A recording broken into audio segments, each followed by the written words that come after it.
स्थापकाय च धर्मस्य सर्वधर्मस्वरूपिणे अवतारवरिष्ठाय रामकृष्णाय ते नमः। परात्मानमेकं जगद्बीजमाद्यं निरीहं निराकारमोङ्कारवेद्यं यतो जायते पाल्यते येन विश्वं तमीशं भजे लीयते यत्र विश्वं। हरि ओं तत्सत्। हरि ओं तत्सत्। हरि ओं तत्सत्। Revered Swami Nityananda Ji Maharaj, my pranams to Maharaj, my pranams to revered Swami Shantatmanand Ji Maharaj, my pranams to revered Swami Nikhileshwanand Ji Maharaj, and Swami Bodhamayan Ji Maharaj is yet to come, and my pranams to him also. So dear devotees, today we have assembled here on a very important occasion, that is the 125th anniversary of Ramakrishna Math, Chennai. And it is also noteworthy that Ramakrishna Mission also has concluded its celebration of its 125th anniversary. So it is a very proud moment for all of us who are associated with Ramakrishna Math and Ramakrishna Mission for the exemplary service which this great global institution has rendered to the entire humanity. And this Ramakrishna Math and Ramakrishna Mission,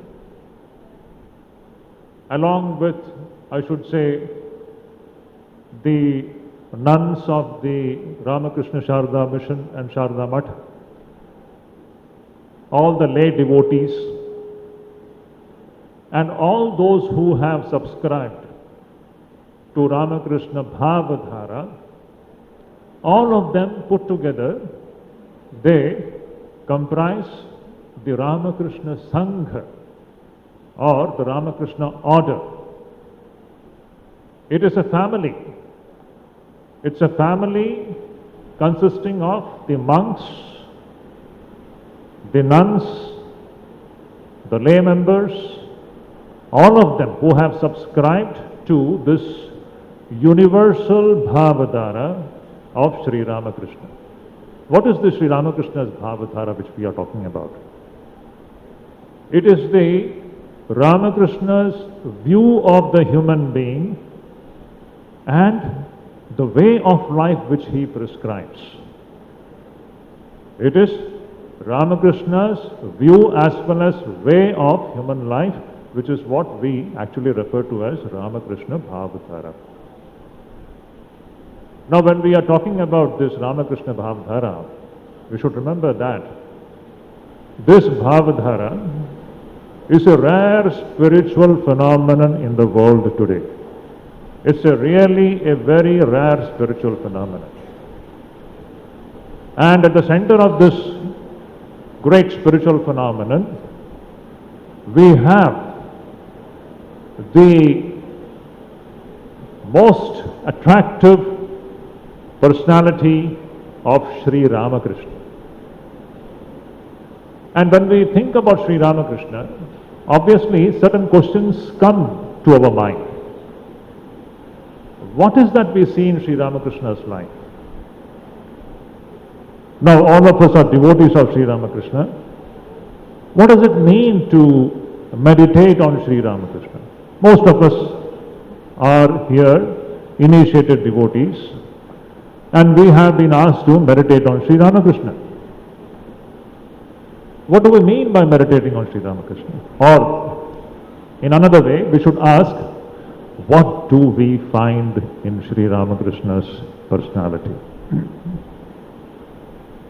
To put it in a very simple way and in a very general way, without going into the philosophical intricacies of the whole matter, what we see in Sri Ramakrishna is, number one,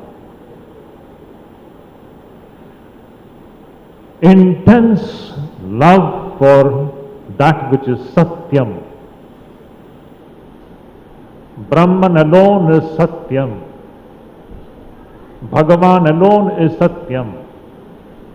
And utmost dispassion and revulsion for that which is Mithya. Utmost revulsion and aversion for world and worldliness. This is what we find in Sri Ramakrishna's life. That mad love for Bhagavan. Why? In the Gospel of Sri Ramakrishna, every other page we find this very utterance once, again and again being repeated. What is that? Bhagavani ek matra vastu, baki sab avastu. In Bengali it is like that. Bhagavan is the only substance. Everything that we see separated from Bhagavan is insubstantial. This is what Sri Ramakrishna wants to say.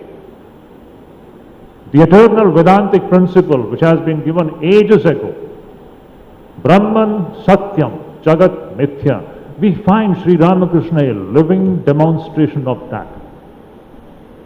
That mad longing for Brahman and Brahman alone, Bhagavan and Bhagavan alone, and at the same time absolutely no attraction for world and worldliness. Number one. Second thing, what do we find? We find that Sri Ramakrishna keeps before us the wonderful ideal that seeing this very Bhagavan in human beings, we have to serve them. Worshipping Bhagavan in human beings, this is the another beautiful thing which we find demonstrated in Sri Ramakrishna's personality and life. Number three, what do we find in Sri Ramakrishna's personality? The third thing is that this very thing which we refer to as Bhagavan or Brahman, Sri Ramakrishna shows to us that this reality can be approached in any number of ways. That is why we find in Sri Ramakrishna's life the beautiful, universal, scientific principles of Hindu, Vaidika, Sanatana Dharma exemplified and demonstrated. Literally demonstrated burningly. Now what do we find in our Vaidika, Hindu, Sanatana Dharma?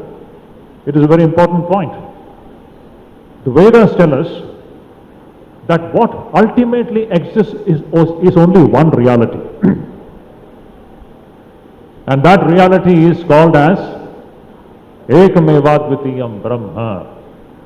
Brahman alone exists and nothing else. Neha nanasti kinchana. There is absolutely no tinge of multiplicity here. Yatra hi dvaitam iva bhavati. As if there is duality. So the whole crux of the Vedic literature, if you just squeeze it, in that we find that there is only one reality. And this reality called Brahman, it is Saguna as well as Nirguna. It is with names and forms, and it is also without names and forms. Without names and forms, with names and forms, Nirguna, Saguna, one without a second, transcendent and immanent reality, that is what is referred to as Brahman. It is immanent. It is present in every pore of this creation. And that's why the Vedas teach us that everything is divine, every living being is divine, every man, every woman is divine, every single creature in this creation is divine. And therefore, when we serve somebody, it is actually speaking the worship of the divine. Now these are the eternal principles which existed in the Vedas. The most glorious teaching of the Vedas, which Swami Vivekananda says, the greatest teaching that the Vedas have given to the entire human race, what is that teaching? It says, Ekam Sat, Vipra Bahudha Vadanti. Truth is one, sages call it variously. And it is this very great dictum, universal dictum, very interestingly, even today the world doesn't understand the simple truth which has been lived in this India and India alone. It's a most interesting fact. This Ekam Sat Vipra Bahuda Vadanti, truth is one and sages call it variously, and that truth can be approached in so many ways. This is a simple truth which only the Hindu society, the Indian society has demonstrated, and it is even today happening. Whereas in the world anywhere else, even today the world has to, even the acceptance is a distance probability, what to talk about understanding. So what I want to stress is that in Sri Ramakrishna we find the living demonstration of these Vedic principles. So, with the advent of Sri Ramakrishna, what has happened is this great revival of the Hindu Vaidika Sanatana Dharma has been initiated. It's a great movement. That's what I said. This Bhavadhara is a very rare spiritual phenomenon of the modern times. And in and through this, something global is being accomplished. Not local, not national, something universal and global is happening. So, with Sri Ramakrishna's advent, what is happening is, number one, Sri Ramakrishna came to breathe fresh new life into the Hindu Sanatana Dharma, number one. Secondly, Sri Ramakrishna's advent was for the sake of taking India back to her Vedic roots. This work of taking India back to her Vedic roots, interestingly, it was initiated by Bhagwan Sri Shankaracharya 1200 years ago. We know that historically. And Swami Vivekananda says it is that very work which is continuing through Ramakrishna Bhavadhara. That very work of taking this great nation back to the Vedic roots. And all of us here, we should understand one point. This is the land of the Vedas. We should not be having any doubt about this great fact. Today there is a lot of misconception about the identity, the true root identity of this great land. Swami Vivekananda hammers this idea again and again.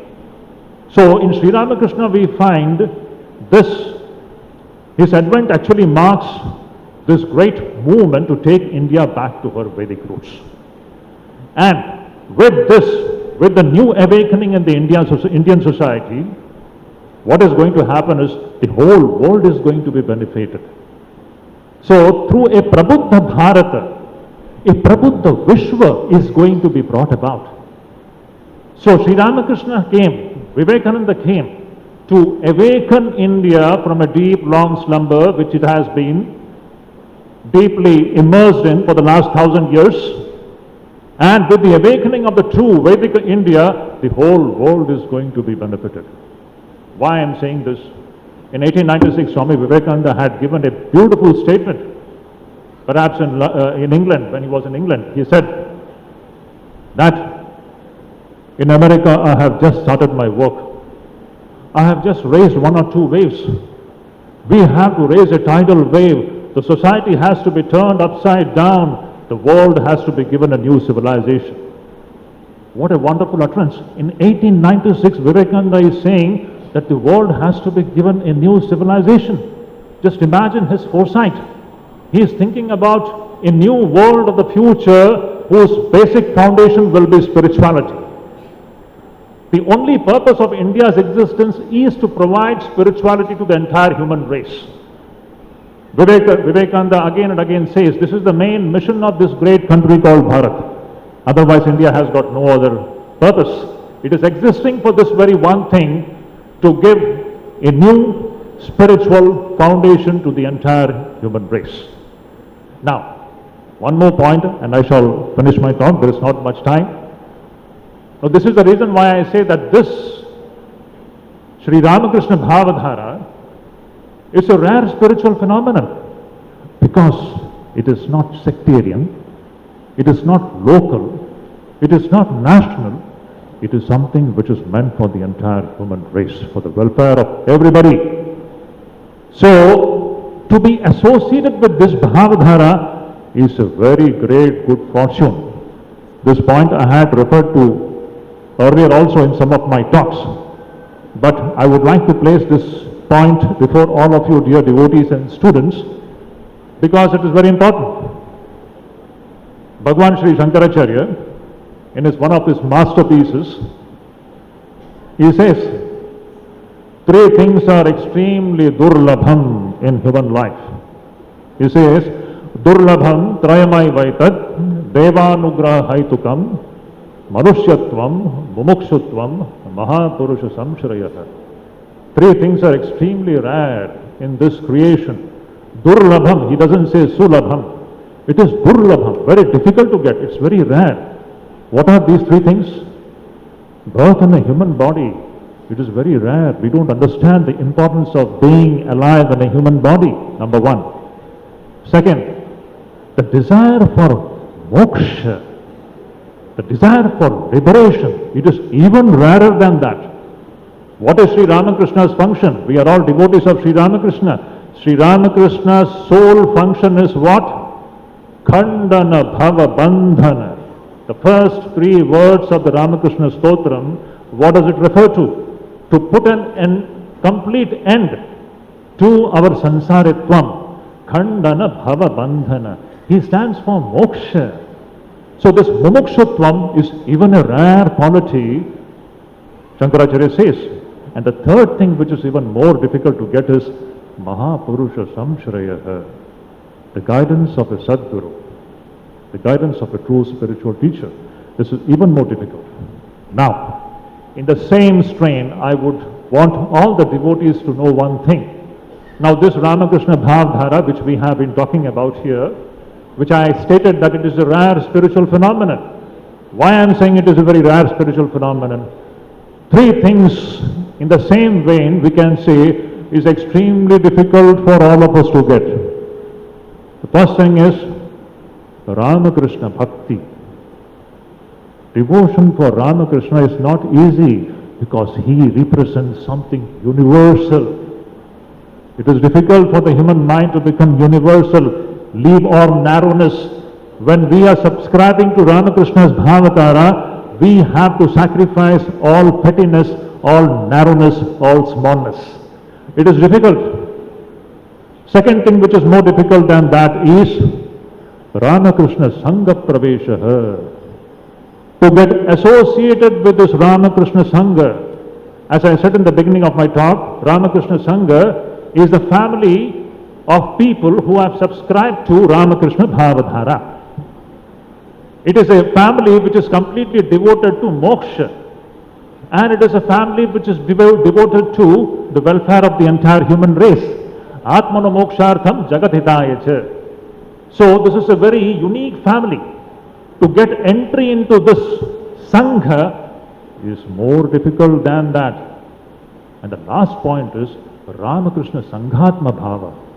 To become fully identified with the activities of this beautiful Sangha is even more difficult. So three things which are extremely rare in this creation, I would say, in the line of Bhagwan Sri Shankaracharya, that is Ramakrishna Bhakti. Durlabham to Ramakrishna Raga Bhakti Bhavanam. Swami Vivekananda says in one of his stotras, Ramakrishna Bhakti is Durlabham, Ramakrishna Raga is Durlabham, and Ramakrishna Bhava is Durlabham. It is not that easy. So, this devotion for Sri Ramakrishna, and then getting associated with Ramakrishna Sangha, and finally becoming fully identified with Ramakrishna Sangha's activities is the rarest thing. Now, why I am stating this, just imagine how fortunate we all are that we have some amount of devotion for Sri Ramakrishna. It may not be fully blazing devotion, at least some devotion we have. We all have got connected with this great Sangha, which is a rare spiritual phenomenon, and we are actively involved with the different activities run by the Ramakrishna Math and Mission. So in this way, my dear devotees, I want all of you to feel this intensely, that it is a great good fortune.